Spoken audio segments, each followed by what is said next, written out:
the wild winds call. Jasper's walking, taking pictures of it all. Boots on the ground, heart in the sky, following the blazes, just a rambling guy. Through the valleys, over the hills, chasing that freedom, feeling the thrill. With every sunrise, he's finding his way, living the dream, one step a day.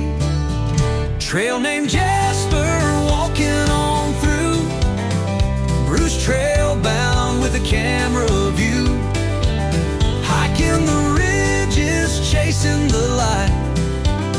Like and subscribe, come follow his life.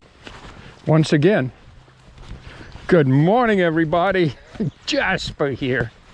Whoo-wee. Welcome to, well, it's Thursday, May, yes it is May the 22nd. Feels like March or April the 22nd. Doesn't really feel like May the 22nd, but the whole month of May hasn't felt like May. It's a rain day today.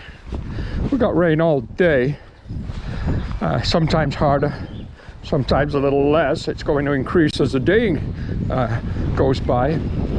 It's a perfect day for rain gear. Yeah, today's video is all about trying, and I emphasize trying, to stay dry on trail on a rain day. It's not just rainy, it's cold. I think the high today here where I am, and I am right now in the Beaver Valley section of the Bruce Trail, northern end. We will be crossing into the Sydenham section. We're going to be doing a 20-kilometer hike today. We have a full pack, heavy pack, 40 pounds plus. So it's a good training day. We've been walking about 4 or 5 minutes.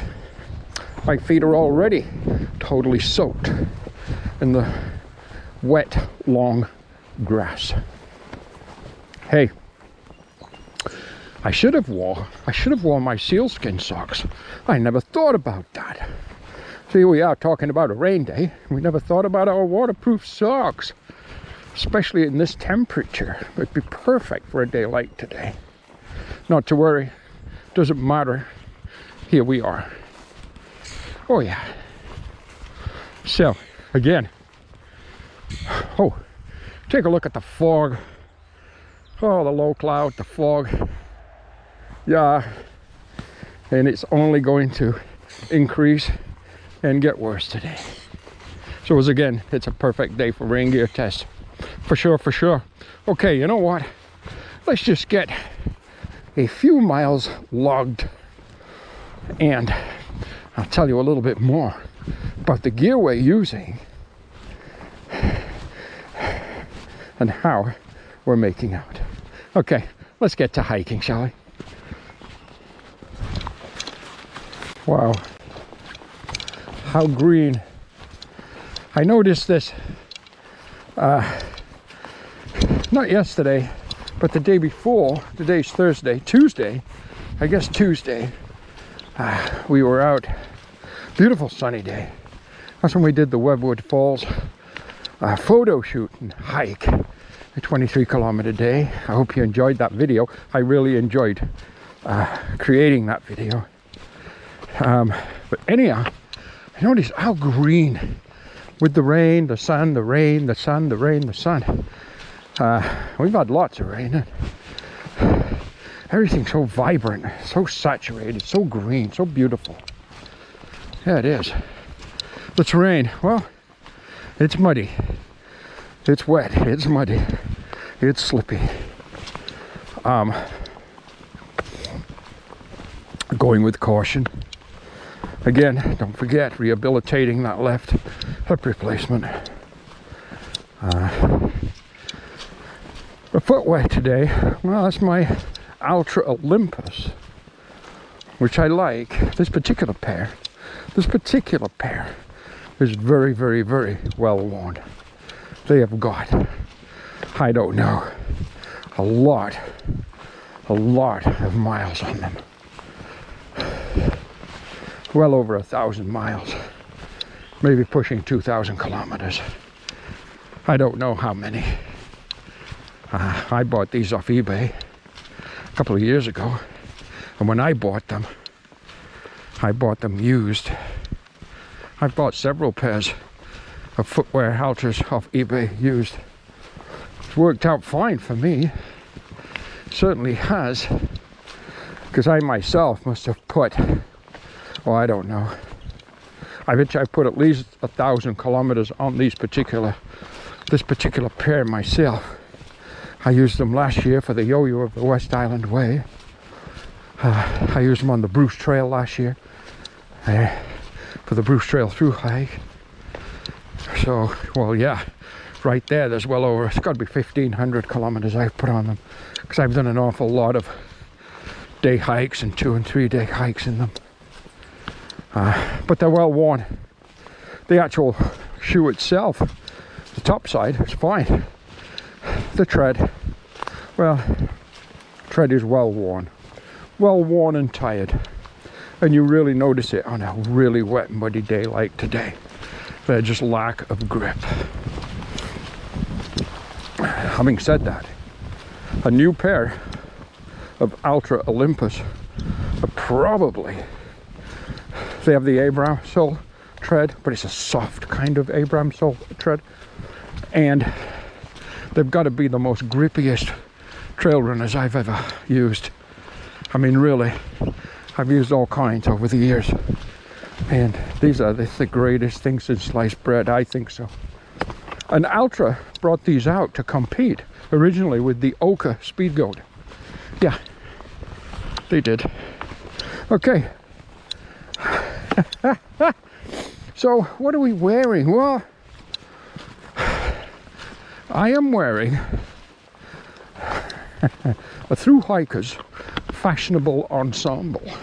Oh yeah, we could say that. Of rain gear, which is a black rain pant with an offset grey, so it's a two-tone rain jacket.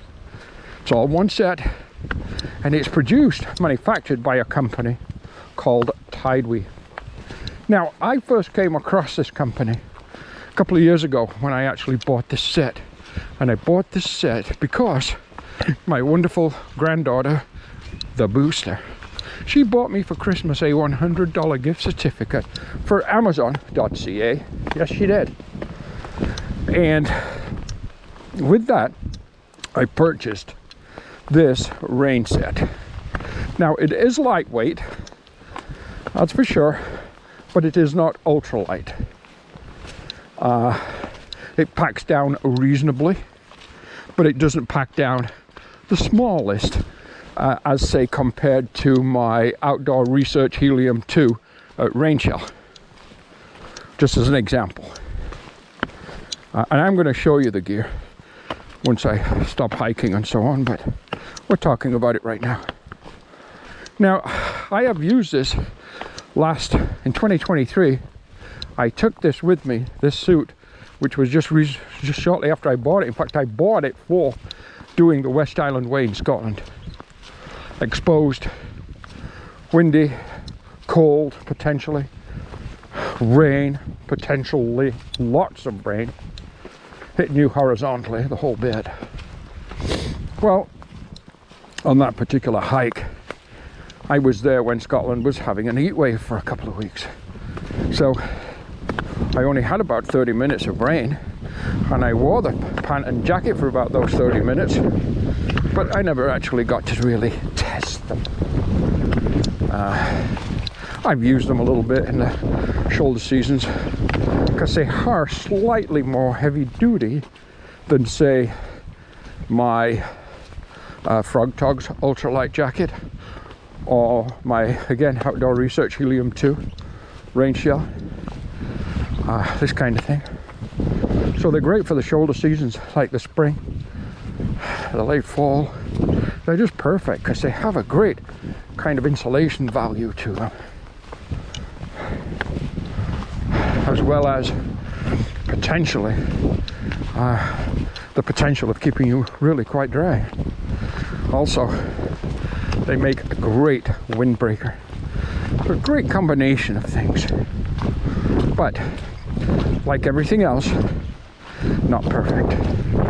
The jacket, it does have two pockets, one on each side, but they're not zippered, but you do have the pockets. The pants have no pockets.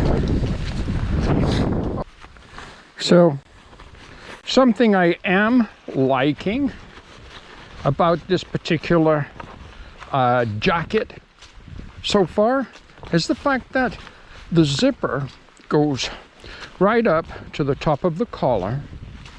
When the collar's vertical around your neck, of course with the hood on the back, it comes right up over your chin, right to the bottom lip of your mouth. And therefore, it really, really helps block wind from entering in around the neck area and kind of chilling off the torso, which might not seem like a huge importance on a nice, warm, sunny day. But when you're caught in that cold weather, high winds, horizontal driving rain, little features like that make a huge difference in sealing your body from those elements. They really, really do. In fact, one of Jasper's kind of stories coming up next. When I was on the Appalachian Trail 2022, I'm not sure how far in I was at that point, but one day, it was about, I don't know, 60 days, between 50 and 70 days in on trail. I can't remember how far we were in.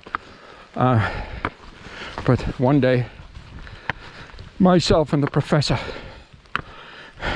we were caught in a day-long, cold, high wind, freezing rain scenario. Him and I together. And it was so bad. There was trees dropping branches and breaking, crashing, thundering. Sounded like lightning from the weight of the ice buildup and the wind and the rain. And my hands got so cold, got so terribly cold, that I felt nauseous, I felt sick. The pain was so bad. Professor was leading the way, and he was faster than me, but not that particular day. That particular day, I stayed on his heels. He paced me, he set the pace. I'm so grateful the professor was with me that particular day. I, for a while, thought I was in trouble. He knew I used to like to take my coffee breaks, and I guess the conditions were not affecting him as much as it was me, because at one point he stopped and he turned around, he looked at me and he said, "Jasper, would you like to take a break?"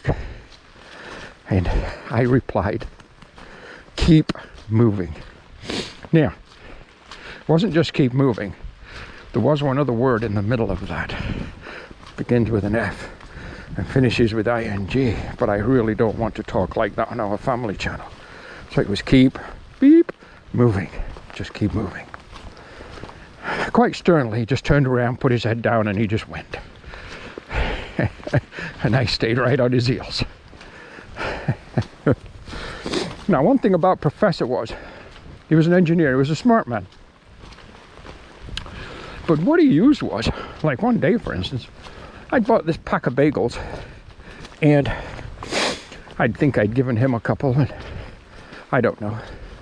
I think I had 3 or 4 bagels. And I'd got down to my last bagel at camp one night and took it out of the little the plastic bag that the bagels bread comes in. And he said, "Hey, Jasper, are you saving the bag?" I said, "No." He said, "Can I take it?" I said, "Yes." Well, he was using those bread bags to cover his gloves secured with an elastic band around his wrist. And that was as effective as anything at helping to keep his hands warm, because don't forget, he had gloves on, and to keep his gloves dry. My gloves were not dry. My gloves were so wet, they were hanging from my hands like limp diapers. And they were so cold that it made me feel sick. I felt nauseous. So the power of just a little plastic bag, as an example, can make a huge difference in your overall well-being. When you run into adverse conditions, you don't have to carry the best gear out there or the heaviest gear out there. In that particular day, 2 little plastic bread bags that weigh, are they weighable? A couple of grams maybe. Made a huge difference between one hiker to the next. Huge difference. Oh yeah.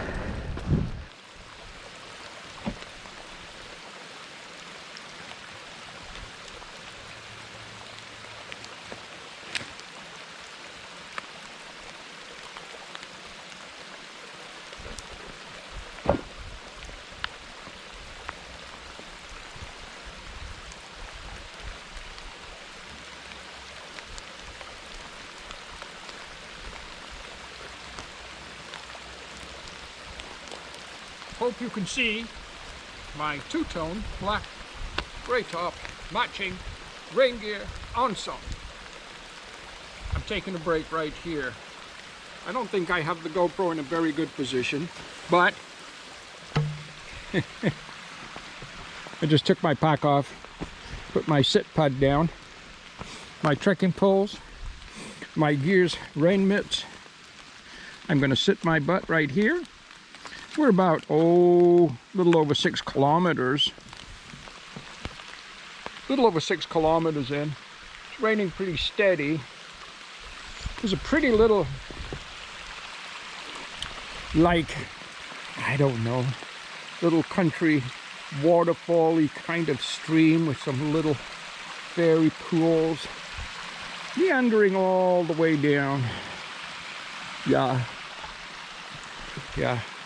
So the rain, and I think you're getting some on the lens right now, it's just a steady light rain, and it has been pretty much all morning.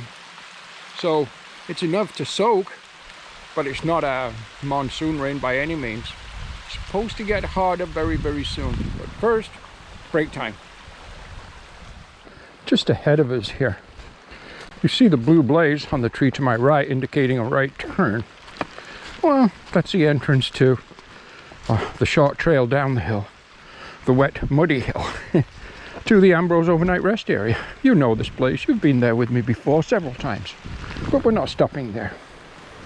Well, actually we are. We're having lunch there, but not right now. We're continuing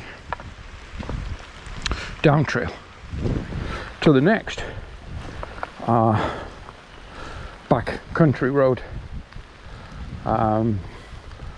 intersection.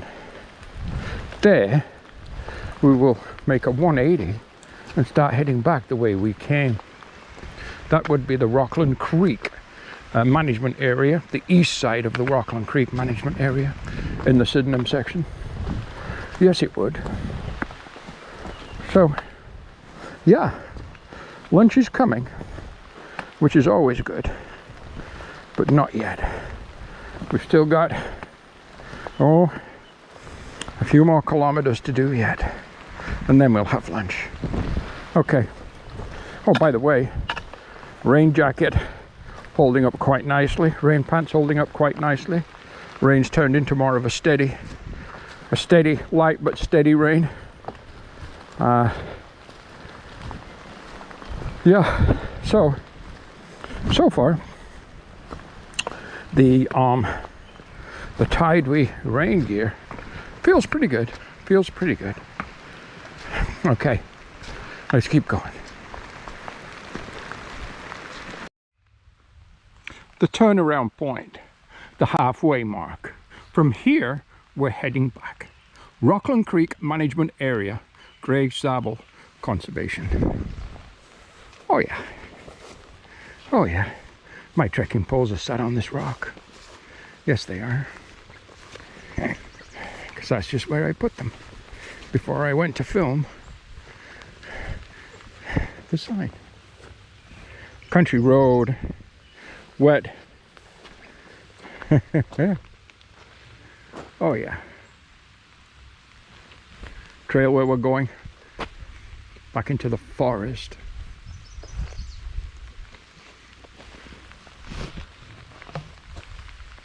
Okay, well, so far we're doing just fine. We're at the halfway point, and I have no idea what time it is, simply because my phone is tucked away properly inside a plastic, what do you call that, zip tie? No, not zip tie. Sandwich bag, but, oh, the company has a name. Can't think of it. Anyhow, in a plastic bag. So I'm not going to get it out to check the time. Don't need to know. We're here, and we know where we're going. Okay, let's head back to the Hambros overnight rest area, and I'll talk to you over lunch.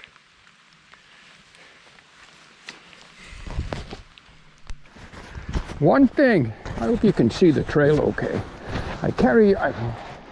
Sorry about messing you around there. I'm carrying you in my sternum strap. That way I can use my trekking poles as much as possible, just for stability. Again, with that left hip replacement, we cannot be too careful. What I was going to mention is about this jacket, oh, and the pants. The water does not bead on them.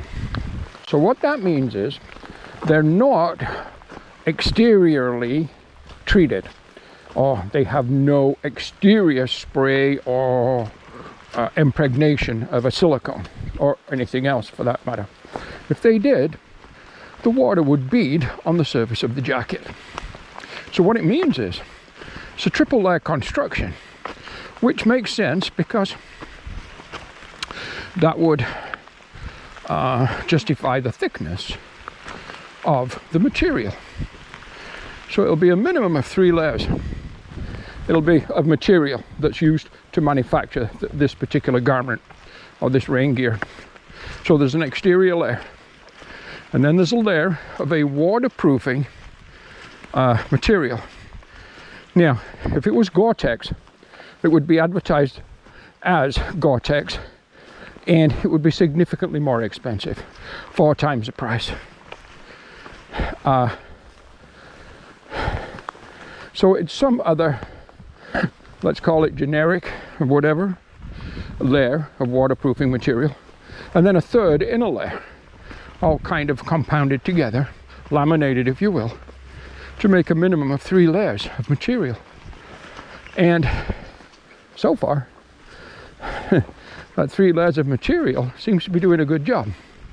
I already realize from using it a little bit before, not necessarily on heavy rain days or anything like that, but just cold days or shoulder season days, this particular suit, this particular set, this rain gear, if you will, Tidewe, has definite advantages, and it has a definite place in a hiker's kind of gear closet. There's no doubt about that.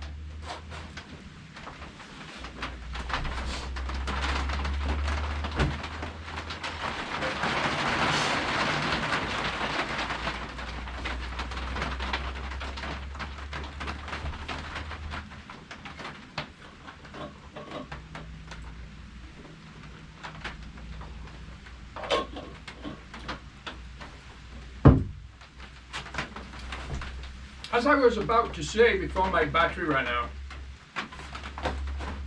this gear certainly, whether it's suitable for through hiking or not, it certainly has a place in a through hiker's or a hiker's locker. It has its uses for sure, especially on the shoulder seasons. One little thing I wanted to mention too while we were talking about rain gear, you don't always get what you pay for. In 2022, just before I started the Appalachian Trail, My daughter, who lives in Mississauga, she purchased for me a Z-Pax rain suit, jacket and pants. She paid $600 Canadian for that to be delivered to her door.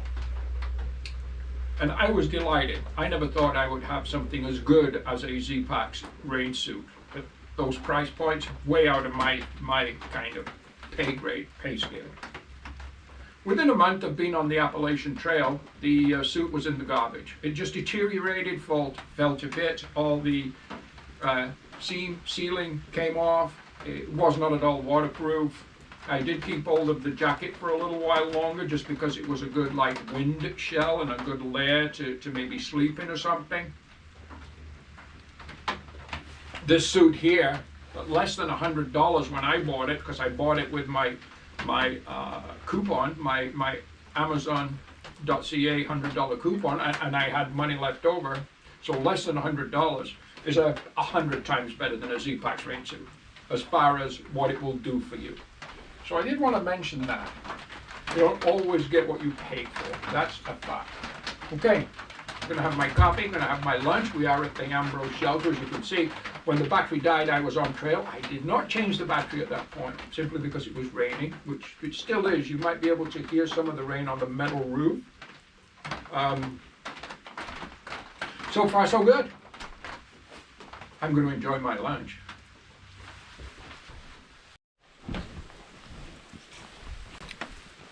Just about ready to leave the Ambrose shelter after lunch. I want to tell you something. Having a YouTube channel, for me personally, isn't about telling you what you should do. It's about giving you information, maybe, that you may find useful.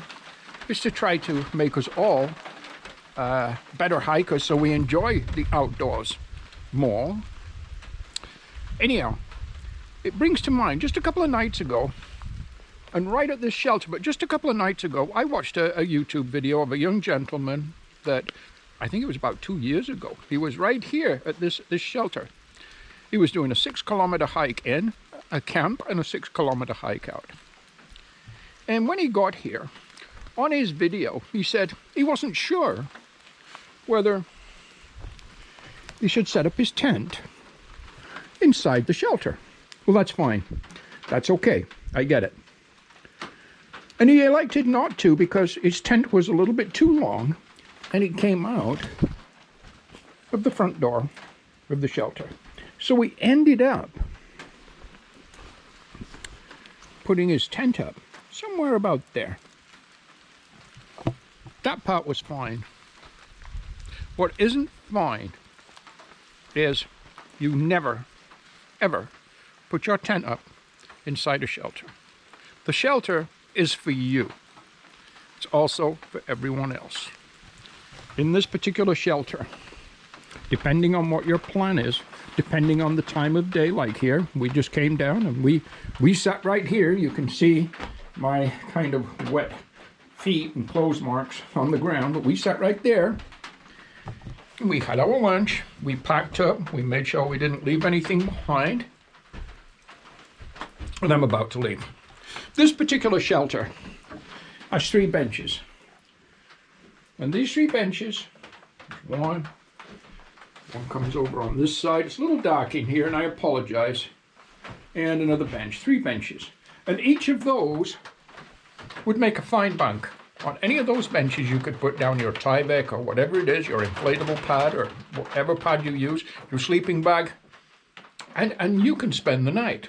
That's what a shelter's for. Or if you're here just for lunch, you sit and you have your lunch or chit-chat, do whatever it is you're doing. You clean up and then you leave. But you never, ever come to a shelter and set your tent up inside that shelter. You just don't do it. Okay, having said that, we're going to head back exactly the way we came. We're going to continue. The rain gear seems to be doing just fine. Okay, let's do the climb out of the Ambrose, the left turn, and let's get to hiking.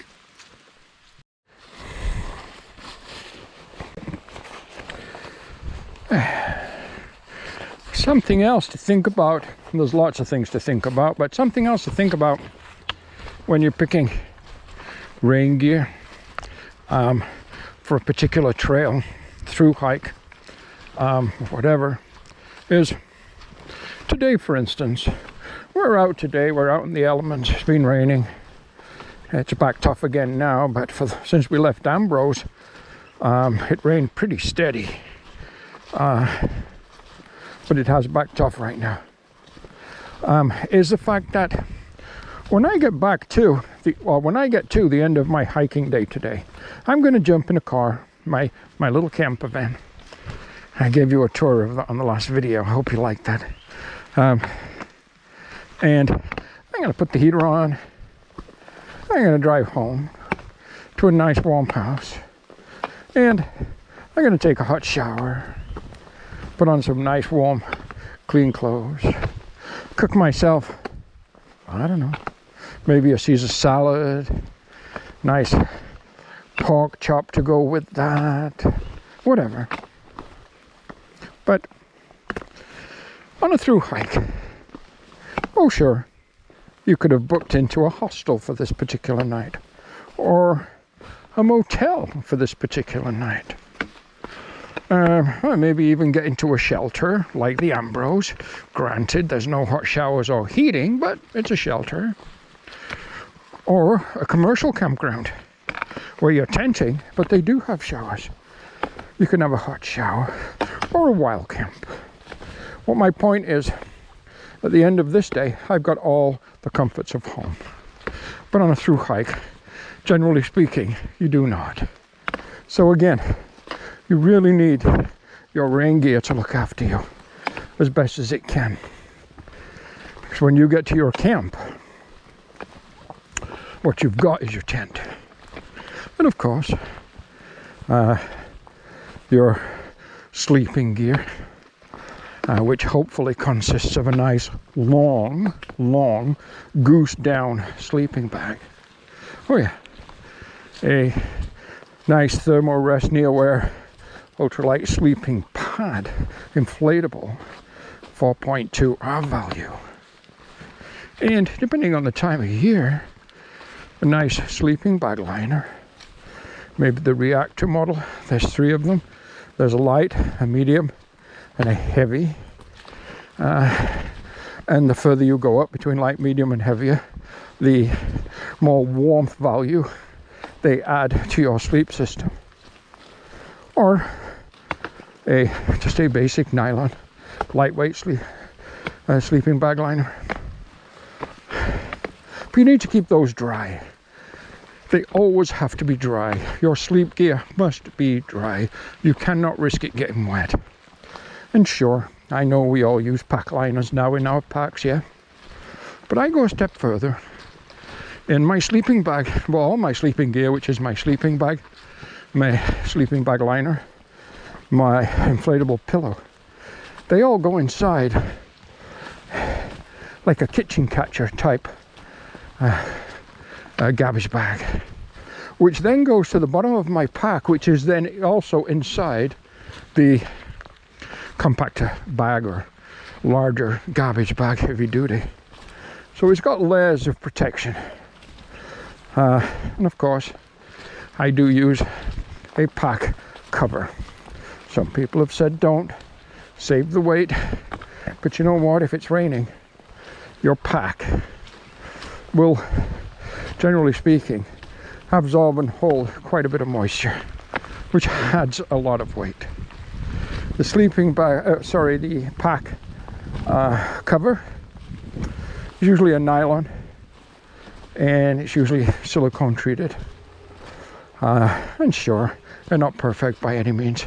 Nothing is, but they do help.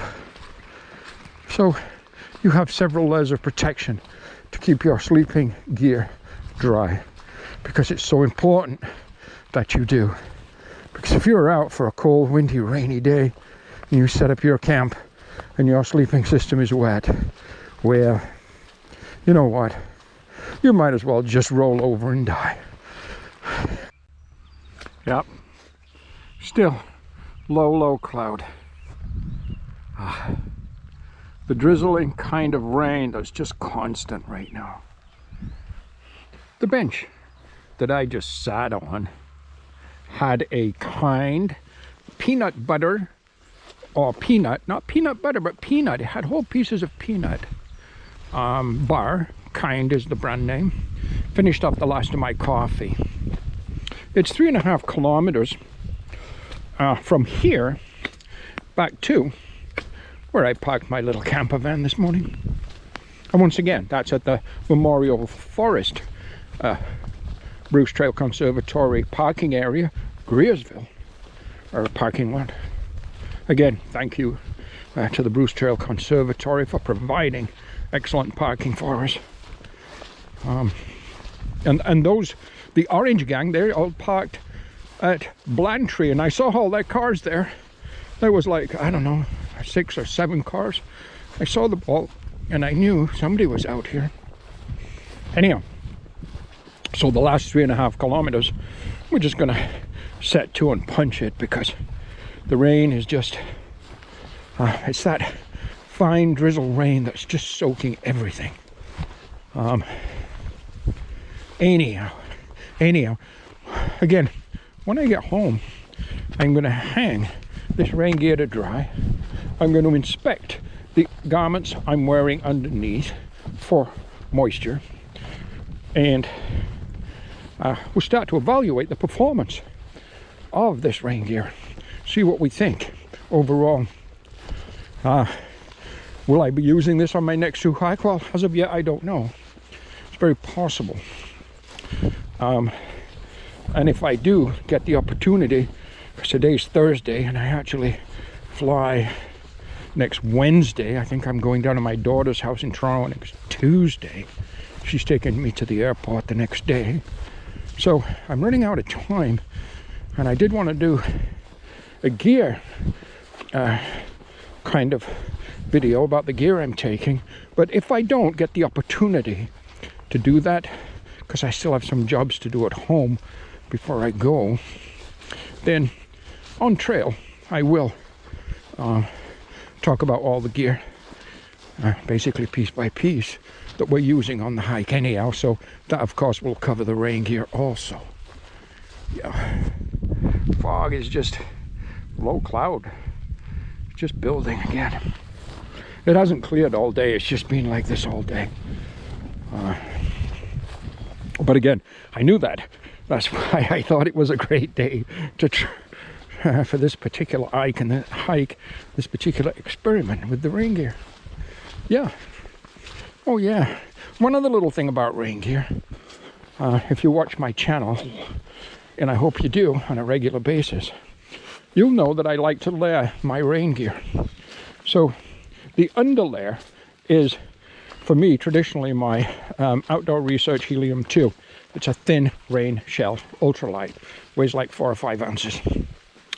It's got one little chest zipper pocket, and it's a great little jacket. And that is my underlayer. And I will put that underneath my Frog Togs ultralight jacket, or this Tidewe jacket, to there give me a double kind of front line of protection, if you will, from the rain, from the elements. And oh boy, it's really slippy here. I have to be careful when I'm not using both trekking poles properly. But anyhow, I just want to show you a little bit of the trail. So I like to layer, as I say, my rain gear. And because of that, weight is vitally important, because there's essentially 2 rain jackets, not just one. But they're also good layers for anything else, such as wind, cold, sleeping in. It's layers. It's all layers, which is vitally important in the overall protection, not just from water, but from temperature, cold, wind, the elements, layering your gear. And that's just one of the many ways that I layer mine, is by having 2 essentially lightweight or ultralight rain kind of jackets, if you will. Anyhow, what I'm going to do is I'm going to bid you a fond farewell. I'm going to punch it back the last 3.5 kilometers again to my little camper van where I parked, and go home to my hot shower that we talked about, and my hot dinner that we talked about. Well, except for the Caesar salad, that'll be cool.